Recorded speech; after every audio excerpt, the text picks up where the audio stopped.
Hello everybody and welcome back. Today I wanted to shoot a review of this saber, which is the Butcher Revan Saber from Ultrasabers. Now I'm a big Revan fan, which is why I ended up with this. I have a lot of different Revan sabers. I have a Revan cosplay with the 501st Legion, so I kind of like to stay on top of what's coming out in terms of Revan offerings, and it took me a while to get this. But let me talk about it in terms of design, and then I'll talk about it in terms of other Revan sabers.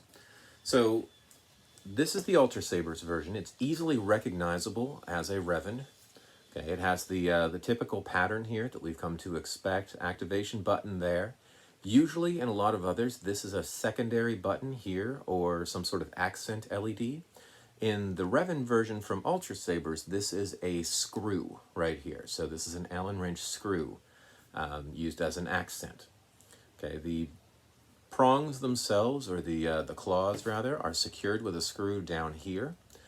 This section up here is sort of set in, and with the one that I've got right here, it's actually glued in to keep it from rattling or anything like that. The pommel section on this is a two-part pommel. It's on the big side. This black part threads into this white part.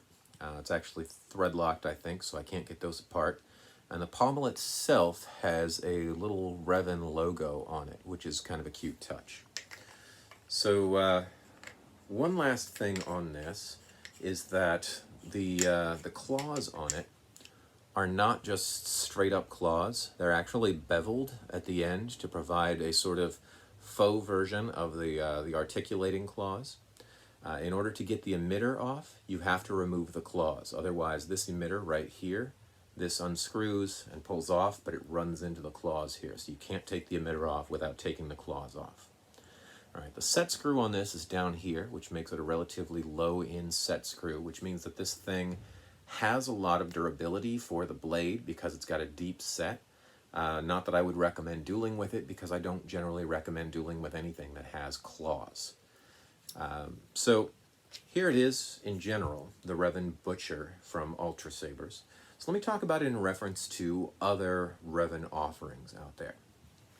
The one that it's closest to is the Black Series Elite Revan, but you'll notice that it is still bigger than the Black Series Elite.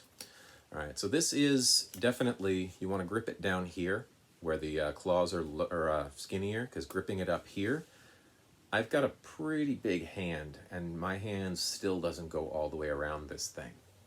Okay, down here, you can get your hand all the way around it, and you can actually secure the saber, which makes it a little top-heavy unless you're using a two-handed grip.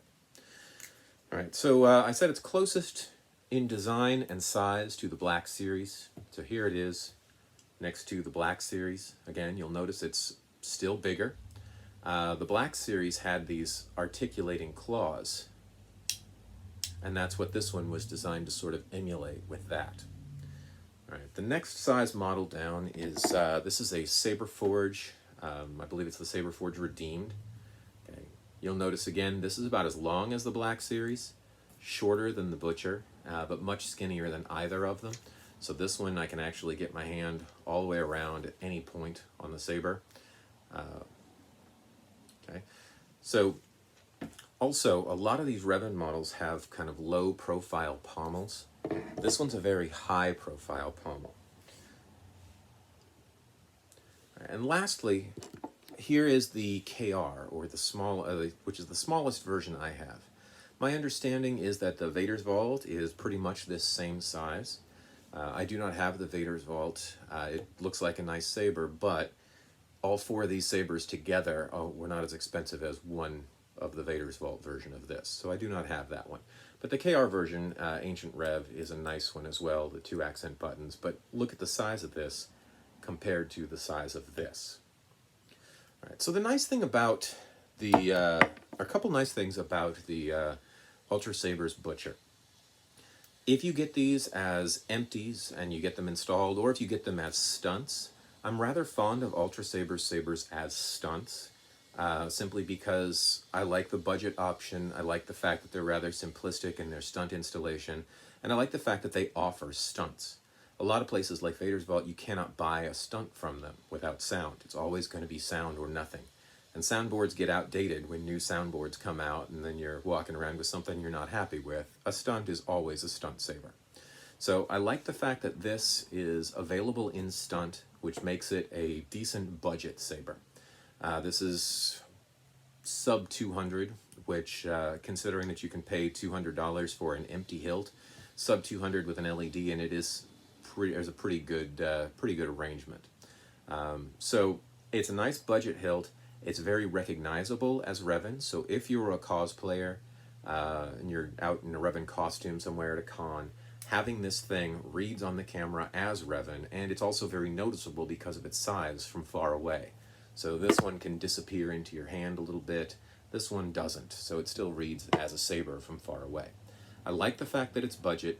The bigness of it is kind of imposing, but also kind of a drawback, because this is one of the larger sabers that Ultrasabers offers, and these claws, again, this makes it nearly impossible to wield from up here by the point of balance where you would generally wield it. So as a show saber, as a collector saber for Revan enthusiasts, it's the only one that has this sort of Revan design on the hilt, which is kind of a nice addition. As a collector saber, as a show saber, as a cosplay saber, this is a pretty good introduction into, I want a Revan Saber for pictures, this will work, and it's pretty dang cheap. As a usable saber, if you're going to use it for dueling, if you're going to use it for choreography, this is not the one. Okay? Any of the others would be a better fit, even including the Black series would be a better fit. This is a little bit too unwieldy as a actual saber for use. But decent for a shelf queen, decent for a cosplay piece. All right, so hopefully that clears up some of the questions that people have had about the Revan, or the Butcher rather, from Ultrasabers. And if you have enjoyed this review, join me back next time. We'll cover more.